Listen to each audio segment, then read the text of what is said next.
Pas de panique. Ça sert à rien.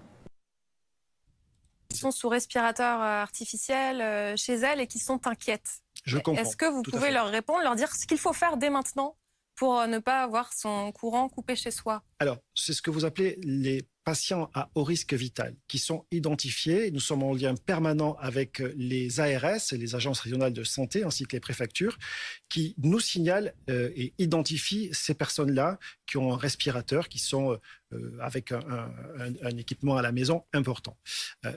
Ils sont éventuellement délestables, ces personnes-là. Ils sont non prioritaires. Si ça me fait bondir d'autant plus.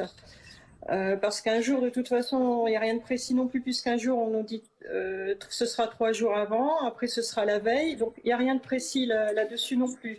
Donc, d'autant plus que nous, on est connus à l'ARS, c'est bien pour ça qu'Enidis nous a appelés, mais ce n'est pas le cas de tous les malades, parce que c'est une démarche personnelle que l'on fait, ce n'est pas obligatoire. Et il n'y a aucun réseau qui existe actuellement pour que tout le monde soit répertorié. Est-ce que vous envisagez, par exemple, si jamais il y avait une coupure et si vous étiez prévenu la veille, eh bien, de vous rendre à l'hôpital? Avez-vous déjà envisagé ce cas de figure? Qu'est-ce que vous feriez? J'ai posé la question, parce que mon mari est hospitalisé en fin octobre, j'ai posé la question au service hospitalier dont il dépend. Eux-mêmes n'étaient pas informés de ces coupures de courant. Et de ce fait, ils ont plutôt bondi, puisqu'il n'y a déjà pas de place pour les personnes de tous les jours, on va dire, admises tous les jours. Donc en plus, on sera une charge pour eux. D'autant plus que pour moi, c'est une insécurité supplémentaire, étant donné les risques qu'on fait prendre à mon mari, en plus de ce problème d'électricité. Donc risque Covid, risque infectieux, tout ce qu'on veut, puisqu'il est trachotomisé. Donc là, évidemment, ce que vous dites, c'est vous manquez d'informations, parfois même les informations sont contradictoires, et surtout, la solution de l'hôpital n'est pas vraiment une bonne option, si je comprends bien. Non, c'est pas une bonne option. Si on n'a pas le choix, on n'a pas le choix, parce que j'ai l'impression qu'on va être mis sur le fait accompli, qu'on n'aura pas le choix. Mais finalement, comment sera pris en charge? Et est-ce qu'on vous a proposé une solution à domicile?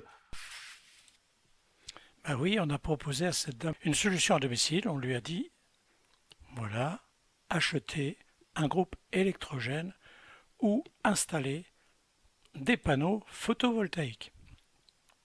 Après avoir écouté ces 2 petites vidéos, vous pouvez vous rendre sur France Diplomatie. Et là, vous pourrez y lire que le ministre des Affaires étrangères achemine actuellement 100 générateurs en direction de l'Ukraine. Et que cette nouvelle aide dans le domaine énergétique vient compléter les différents envois de générateurs d'électricité effectués depuis le début de la guerre, à savoir 85 groupes électrogènes qui ont déjà été acheminés de la France vers l'Ukraine ou la Moldavie. Un dernier mot peut-être? Il y a un travail qui est fait, ce qui est vraiment clarifier les choses. Pas de panique. Ça sert à rien. Pas de panique. Ça sert à rien. Pas de panique. Ça sert à rien.